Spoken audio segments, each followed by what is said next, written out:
There is a moment in the Gospels where 5,000 hungry people sat before Jesus with almost nothing to eat, and he did not fall to his knees begging God for more. He looked at the little that was already in his hands, spoke one Aramaic word over it, and multiplication followed. Not desperation, not a plea for wealth.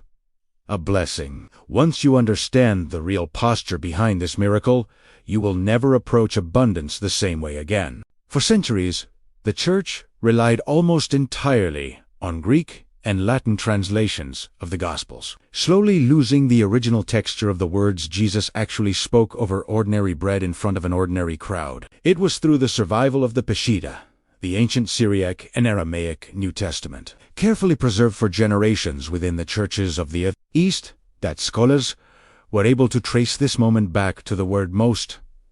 Translations simply render as blessed, without unpacking its true weight. That word is barak, pronounced R-A-K-H, the ancient root behind blessing itself. Those who preserved this oral Aramaic tradition understood barak as far more than a polite religious phrase said before a meal. It was believed to be a declaration spoken with full intention, a sound thought to carry weight and vibration into the physical world, awakening favor and increase over whatever it touched, not as magic, but as an act of aligned gratitude toward the giver of all things. Picture the scene in Matthew chapter 14.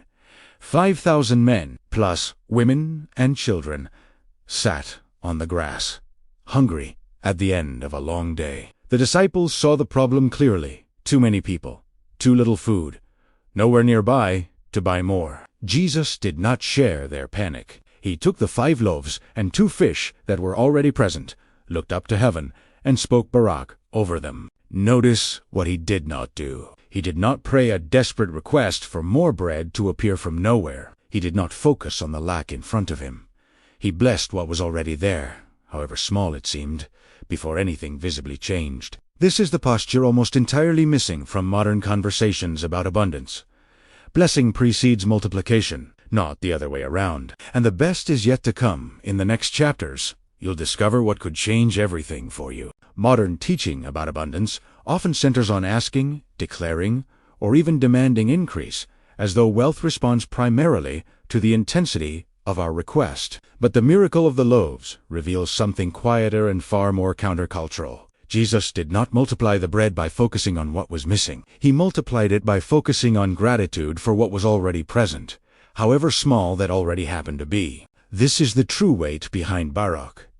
In the Hebrew and Aramaic worldview, blessing was never simply asking God for something new. It was recognizing and honoring what God had already provided, trusting that this recognition itself opened the door for increase. 5 loaves and 2 fish were never treated as not enough. They were treated as a starting gift, worthy of gratitude exactly as they were, before multiplication ever appeared. This reframes how we should understand abundance in our own lives. So often, our instinct when we feel lack is to focus entirely on what is missing, the bigger salary we do not have, the resources we wish we had, the opportunities that seem to belong to someone else. Jesus models something different in this moment. Gratitude spoken over what is already in hand, before the increase becomes visible. This does not mean Jesus was indifferent to the real hunger in front of him. The need was real, and he fully met it. But the miracle did not begin with focusing on the need. It began with a blessing spoken over the small provision already present. This single detail quietly overturns much of what popular teaching says about wealth and abundance today, and it sets up an even deeper question about what it actually means to live with open hands instead of grasping ones. If this teaching already feels this deep, imagine having a full guide with deeper explanations of Jesus's true teachings in Aramaic. You'll find the link to the study guide in the comments. There is still something waiting to be uncovered here. Something about why blessing what is small was always the real key to abundance Jesus demonstrated. And the best is yet to come. In the next chapters, you'll discover what could change everything for you. Consider how differently this story would read if Jesus had reacted the way most of us instinctively react to lack. He could have looked at 5 loaves and 2 fish and said, "This is nowhere near enough focusing his energy entirely on the gap between what was present and what was needed. Instead, he lifted his eyes, spoke barak over the small provision, and treated it as already worthy of gratitude. Not once it multiplied, but before it multiplied. This ordering matters enormously. Barak was never a reward given after abundance arrived. It was the posture that opened the door to abundance in the first place. Those who preserved the Aramaic oral tradition believed that gratitude spoken over something small was not passive appreciation. It was an active declaration, aligning the speaker with the generosity of God rather than the anxiety of scarcity. This challenges a deeply ingrained modern instinct. Many people quietly believe that gratitude should follow increase, that we bless what we have only once. There is enough of it to feel proud of. Jesus reverses this order entirely. He blessed 5 loaves, exactly as they were, with 5,000 hungry mouths still in front of him, before a single additional piece of bread had appeared. This is where barak becomes something far more practical than a theological detail. It becomes a way of approaching every area of scarcity in our own lives. A small paycheck, a modest a limited amount of time, a handful of relationships instead of a wide circle. Jesus demonstrates that blessing what already exists, rather than resenting what is missing, is the posture that precedes real increase. This does not promise that blessing something small guarantees a visible miracle every time in the exact way it happened that day on the hillside. But it does reveal the heart posture Jesus consistently modeled: trust expressed through gratitude rather than anxiety expressed through demand. And this raises an important question for anyone who has ever felt like what they have is simply too small to matter. What comes next reveals exactly how far that blessing was designed to reach and who it was ultimately meant to feed. There is a detail easy to miss in this story that changes how we should understand abundance altogether. Jesus did not multiply the bread and then hand it directly to the 5,000 people sitting on the hillside. He blessed it, broke it, and gave it to his disciples, ordinary, imperfect men, and it was through their hands that the multiplication reached the crowd. Abundance, in this account, was never meant to stop with the one who received the blessing. It was always meant to move through them toward others. This reshapes how we should think about our own resources, however modest they may feel. Barak was never a private transaction between a person and a stack of possessions to be hoarded once increase arrived. It was a posture that positioned a person as a channel, someone entrusted with blessing, not to keep it sealed away, but to pass it forward into hands that were hungry. This also explains why the story specifically notes that 12 baskets of leftover bread remained after everyone had eaten. This detail is not incidental. It reveals that blessing what is small does not simply meet the exact need and stop there. It tends to overflow beyond what was required, leaving evidence behind that generosity, not scarcity, was always the deeper reality underneath the miracle. This is where the modern conversation about wealth so often goes astray. Abundance is frequently framed as something to accumulate and protect, a private reward for enough faith or enough asking. But the loaves and fish tell a very different story.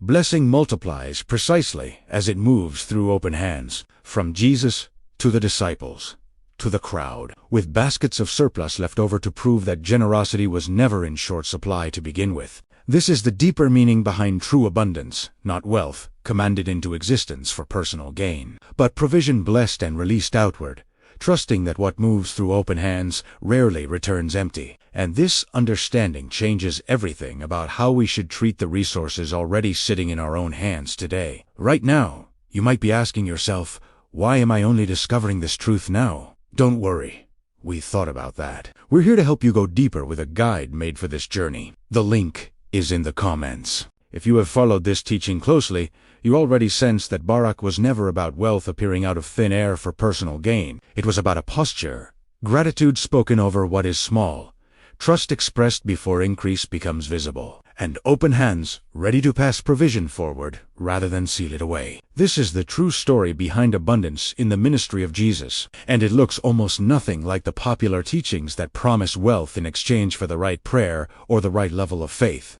This reframing matters deeply, because so many people quietly carry shame around scarcity, believing that if they simply prayed harder, believed stronger, or declared more boldly, their 5 loaves would already have multiplied. But Jesus never taught that blessing was a formula for personal accumulation. He taught, through this exact miracle, That blessing is a posture of the heart toward what already exists, and multiplication, when it comes, is meant to flow outward, not stay locked within one pair of hands. Consider what this means for your own life right now. Whatever your version of 5 loaves and 2 fish happens to be, it may be a modest income, a small window of time, a handful of meaningful relationships, or a skill that feels too ordinary to matter. Barak invites you to bless that exact thing honestly, with real gratitude, before you see any visible increase. Not because gratitude is a magic trigger, but because it aligns your heart with trust instead of anxiety. This also reshapes how we should treat any increase that does come our way. The 12 baskets of leftovers were never meant to sit untouched as proof of personal success. They were extra provision, ready to be carried forward to whoever needed it next. True abundance, modeled by Jesus, was never about how much a person could hold on to. It was about how freely blessing could move through them toward others. This is the real invitation behind this miracle. Not a command to produce wealth, but a daily posture of blessing what is already present, trusting the one who multiplies, and remaining willing to let that provision flow through open hands rather than closed ones. Bold text, not all caps. We are just scratching the surface of this ancient power. Get ready, because in our next video, I will reveal even deeper Aramaic codes that unlock spiritual authority you've never imagined. Make sure you are subscribed and have notifications turned on so you don't miss this unfolding revelation. Transformation protocol here is how to carry barak forward, not as a formula for wealth, but as a daily posture of the heart. Each morning, before checking what is missing in your day, pause and identify one small thing already in your hands, a resource, a relationship, a skill, an opportunity, however modest it seems. Speak barak quietly over it, blessing it with honest gratitude before any visible increase appears. Beginning. Look back over your day and notice one moment where provision, however small, passed through your hands toward someone else.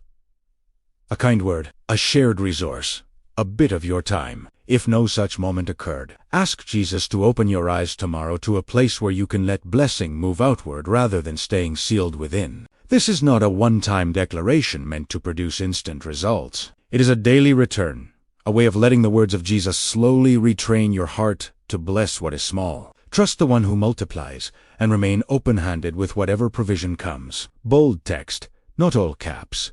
Just a quick reminder, the transformation guides for a fuller life are waiting for you. Right there in the comments. Bold text, not all caps. Before you leave, if this message touched your heart or brought new understanding into your life, write the word restoration in the comments below. Your testimony may encourage someone else who is seeking healing and renewal. Bold text, not all caps.